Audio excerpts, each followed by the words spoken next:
Hello IGNOU students, welcome back to my channel mastering education today.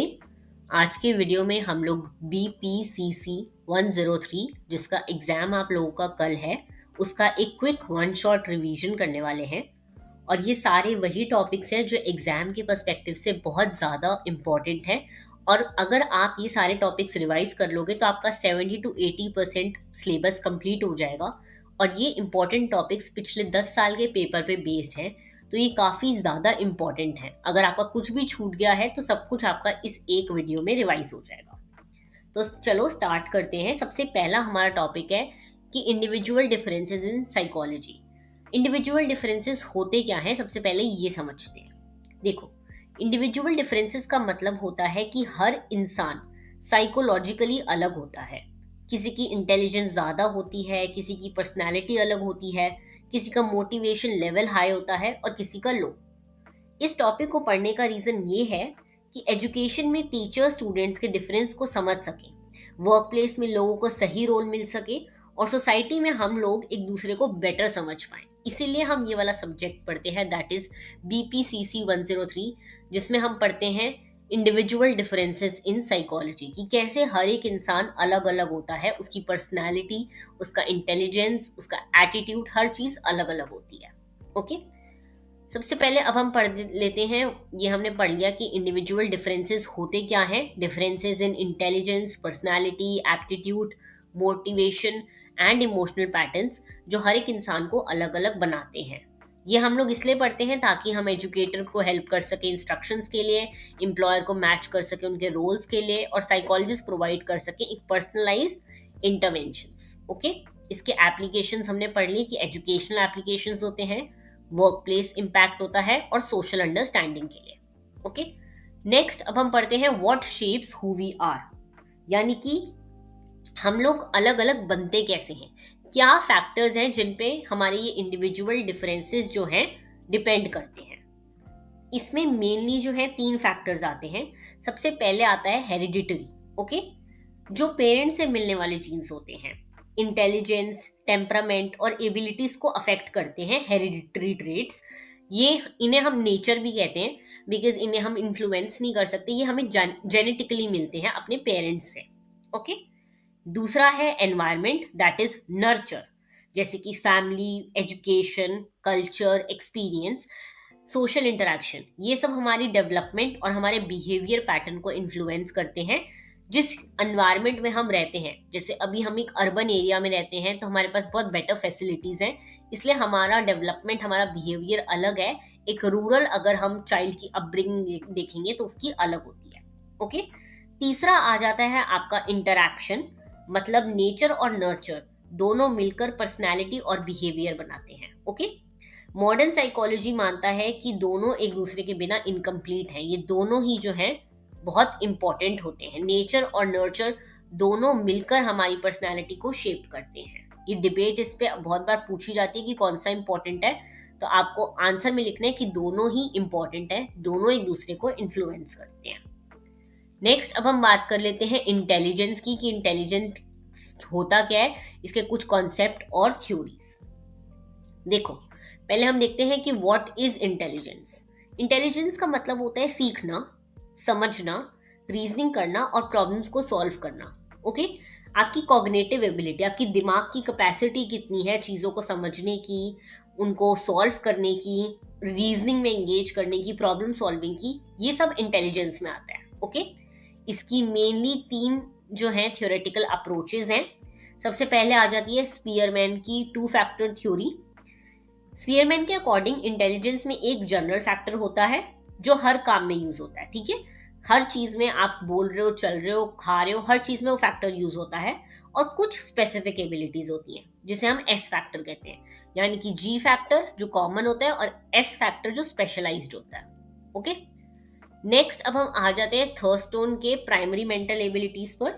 थर्स्टोन कहता है कि intelligence एक नहीं होती बल्कि मल्टीपल मेंटल एबिलिटीज होती हैं। ठीक है, इसमें बेसिकली उन्होंने 7 डिस्टिंक्ट इंडिपेंडेंट एबिलिटीज की बात करी है।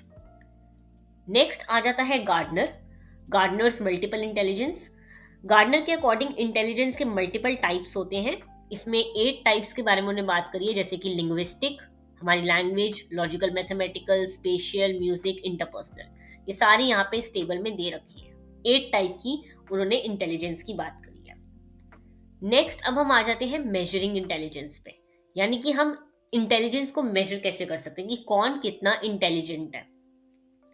इंटेलिजेंस को मेजर करने के लिए आईक्यू यूज होता है, यहाँ पे लिख रखा है इंटेलिजेंट कोशेंट। आईक्यू का फॉर्मूला होता है आपकी मेंटल एज डिवाइडेड बाय आपकी क्रॉनिकल एज इनटू 100। इससे आप किसी भी इंसान का आईक्यू टेस्ट कर सकते हो। ओके, इसके कुछ टेस्ट भी होते हैं। टेस्ट इंडिविजुअल भी होते हैं और ग्रुप भी होते हैं, यानी कि आप एक इंसान पे भी वो टेस्ट कर सकते हो और एक ग्रुप के साथ भी कर सकते हो। कुछ टेस्ट जो हैं वो वर्बल होते हैं और कुछ जो है नॉन वर्बल होते हैं। इंडिविजुअल टेस्ट बेसिकली 1-on-1 होते हैं, जैसे कि Stanford, Binet, WAIS। Group test जो है ये साइमल्टेनियस टेस्ट होते हैं, बहुत सारे लोगों पे एक साथ टेस्ट लगाया जाता है। वर्बल होते हैं यानी कि लैंग्वेज बेस्ड, इसमें आपको रीडिंग आनी चाहिए, और नॉन वर्बल जिसमें सिंबल्स आते हैं। ओके, नेक्स्ट हमारा इंपॉर्टेंट टॉपिक है एप्टीट्यूड वर्सेस एबिलिटी। ये भी एक इंपॉर्टेंट टॉपिक है, आपको पता होना चाहिए, बहुत बार क्वेश्चन आता है। एप्टीट्यूड और एबिलिटी में डिफरेंस क्या है? देखो, एप्टीट्यूड का मतलब होता है पोटेंशियल, यानी कि फ्यूचर में आप क्या सीख सकते हो, आपके अंदर कितनी कैपेबिलिटी है आगे जाके चीज़ें सीखने की या फिर कुछ स्किल्स वगैरह एक्वायर करने की। तो आपकी एक फ्यूचर परफॉर्मेंस जो है ये एप्टीट्यूड से आपके प्रिडिक्ट होती है, इसलिए एप्टीट्यूड टेस्ट वगैरह होते हैं कि आगे जाके आप ये कोर्स कर भी पाओगे, इसलिए वो पहले एप्टीट्यूड टेस्ट कंडक्ट करवाते हैं। ओके, इसमें musical aptitude, mechanical aptitude, clerical aptitude बहुत तरह के आ जाते हैं। एबिलिटी का मतलब होता है करंट स्किल, यानी आप अभी क्या कर सकते हो, अभी आपके पास क्या स्किल डेवलप्ड है। एबिलिटी आपका ये भी एक तरह दिखाता है कि आप कितना उसको शार्प करके एप्टीट्यूड में चेंज कर सकते हो। एबिलिटी में सॉल्विंग इक्वेशंस, राइटिंग ऐसे, ये सब हमारी एबिलिटी है। लिसनिंग, रीडिंग, राइटिंग, ये सब एबिलिटीज हैं। ओके, इन दोनों का एजुकेशनल सिग्निफिकेंस क्या है? देखो, एजुकेशन और करियर प्लानिंग में एप्टीट्यूड टेस्टिंग का यूज होता है ताकि स्टूडेंट्स को सही डायरेक्शन मिल सके। मैंने आपको जैसा भी बताया कि बहुत बार एप्टीट्यूड टेस्ट होता है ताकि टेस्ट हो सके कि आप कौन सी स्किल आगे जाके डेवलप कर पाओगे, कौन सा कोर्स के लिए आप बेटर बने हो, आप कितना सक्सेसफुल हो पाओगे, और आपके इंटरेस्ट को मैच करने के लिए हम एप्टीट्यूड टेस्ट कंडक्ट करवाते हैं।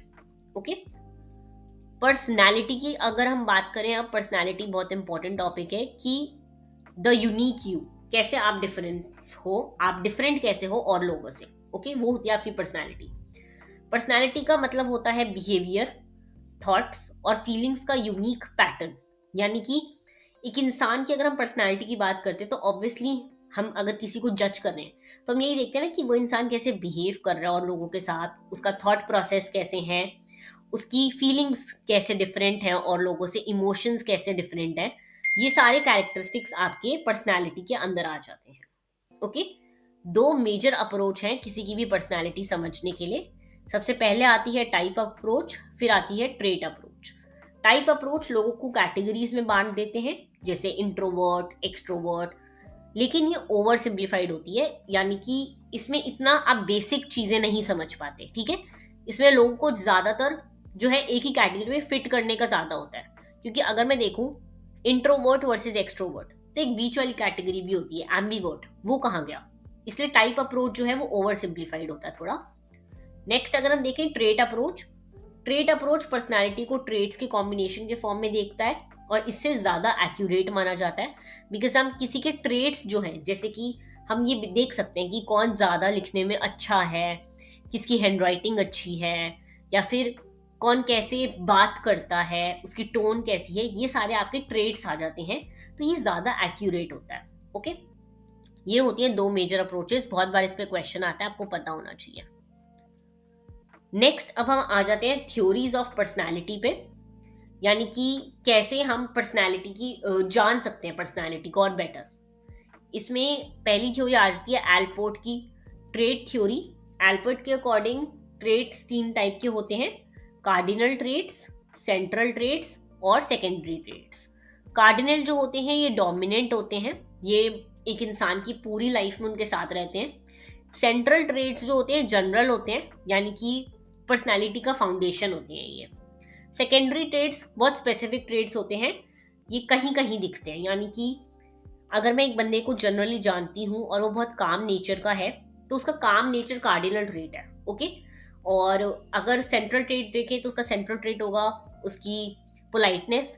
लेकिन अगर वो कभी कभी एंगर शो कर दे तो वो उसका सेकेंडरी ट्रेट है, क्योंकि वो कभी कभी शो होता है। ओके। नेक्स्ट हम आ जाते हैं आइसेंक 3 डायमेंशन थ्योरी पे। इनके अकॉर्डिंग पर्सनैलिटी 3 डायमेंशन पर बेस्ड होती है। सबसे पहले एक्स्ट्रावर्जन वर्सेस इंट्रोवर्जन। ये हमारी सोशल एनर्जी की बात करते हैं कि हम कितने आउटगोइंग है या कितने नहीं है। नेक्स्ट आ जाती है न्यूरोटॉसिज्म एंड स्टेबिलिटी, यानी कि हम कितना इमोशनली स्टेबल है या फिर हम कितनी एंग्जाइटी लेवल ज़्यादा है हमारा। फिर आ जाती है साइकोटिसिज्म, यानी कि हम कितना अग्रेशन है हमारे में या फिर कितने हम लोग इम्पल्सिव हैं। ओके। एग्जाम के लिए तुम्हें बेसिकली ये याद रखना है कि ट्रेड थ्योरीज पर्सनालिटी को स्टेबल और मेजरेबल मानती है, यानी कि हम किसी की पर्सनालिटी को जज कर सकते हैं, उसको एक स्केल पे रख सकते हैं। ओके। बेसिकली ट्रेड थ्योरीज पे यही क्वेश्चन आते हैं इन 2 थ्योरीज से। नेक्स्ट आ जाते हैं असेसिंग पर्सनालिटी, यानी कि हम किसी की पर्सनालिटी को कैसे असेस कर सकते हैं। देखो, पर्सनालिटी असेस करने के लिए ऑब्जेक्टिव टेस्ट होते हैं, जैसे कि क्वेश्चनेयर्स वगैरह, जो रिलायबल माने जाते हैं काफ़ी। इसमें अगर हम देखें ऑब्जेक्टिव टेस्ट, तो इसमें काफ़ी आप फिक्स्ड रिस्पॉन्स देते हो, इसलिए आप किसी की पर्सनालिटी को बेटर जान सकते हो। ये क्वांटिफाइबल होते हैं, यानी कि आप इसको काउंट कर सकते हो इसके आंसर्स, और ये रिलायबल भी होते हैं।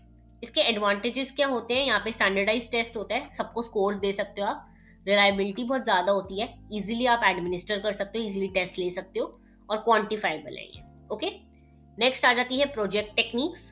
प्रोजेक्ट टेक्निक्स में जैसे कि टैट, इसमें आप अनकॉन्शियस थॉट्स को समझने में मदद करते हो। बहुत बार हम कार्ड्स के थ्रू ये सारे जो टेस्ट करते हैं किसी की पर्सनालिटी को जानने के लिए, ये किए जाते हैं। ये आप अनकॉन्शियस माइंड जान सकते हो किसी का। इसमें फेक रिस्पॉन्सेज देना मुश्किल होता है, तो बायसनेस नहीं आएगा। इसमें आपको काफ़ी डेप्थ में इंफॉर्मेशन मिल सकती है, और ये कम बायस्ड होते हैं, मैंने आपको अभी बताया। ओके। नेक्स्ट हम पढ़ लेते हैं मोटिवेशन एंड अचीवमेंट, जो बेसिकली आपके इंडिविजुअल डिफरेंसेस का बेस होता है। देखो, मोटिवेशन क्या होता है। सबसे पहले, मोटिवेशन वो फोर्स है जो हमें एक्शन लेने के लिए पुश करता है, यानी कि ये एक्सप्लेन करता है कि क्यों पीपल एक्ट कर रहे हैं एक सर्टेन वे में, उनकी एनर्जी कैसी है, वो कितने टाइम तक मोटिवेटेड रहेंगे। ये हमारे इंटरनल प्रोसेस होते हैं। इसमें भी काफ़ी टाइप्स की मोटिवेशन होती हैं। पहले आ जाती है इंट्रिंसिक मोटिवेशन, ये खुद के इंटरेस्ट से आती है। अगर हमें किसी चीज़ में खुद इंटरेस्ट है तो हमारा मोटिवेशन लेवल ज़्यादा होगा। ओके। नेक्स्ट आ जाती है एक्सट्रिंसिक मोटिवेशन, ये रिवॉर्ड या पनिशमेंट से आती है। जब आपको पता है कि आप कोई टेस्ट दे रहे हो और उसके बाद आपको अवार्ड मिलेगा अगर आपके अच्छे मार्क्स आएंगे, तो ये हो गई एक्सट्रिंसिक मोटिवेशन। नेक्स्ट है achievement motivation. Achievement motivation success achieve करने की स्ट्रॉन्ग डिज़ायर होती है। जब एक इंसान जैसे कि कोई इंसान यूपीएससी की तैयारी कर रहा है और उसका फर्स्ट टाइम नहीं निकला, सेकंड नहीं, थर्ड नहीं, पर फिर भी वो लगा हुआ है, तो ये है achievement motivation. Okay. High achievement motivation वाले लोग चैलेंजिंग गोल सेट करते हैं और मेहनत करते हैं, जैसे मैंने अभी आपको बताया यूपीएससी के लिए अगर कोई प्रिपेयर कर रहा है। ओके। तो ये था आपका इंडिविजुअल डिफरेंसेस इन साइकोलॉजी का एक शॉर्ट और क्रिस्प रिवीजन। एग्जाम से पहले एक बार ये सब रिवाइज कर लिया तो आपके लिए एग्जाम अटेम्प्ट करना और इजी रहेगा। बाकी अगर आपको पीपीटी चाहिए हो तो नीचे कमेंट कर देना पीपीटी, और मैं आपको इसका लिंक भेज दूंगी। All the very best for your exam tomorrow. मिलते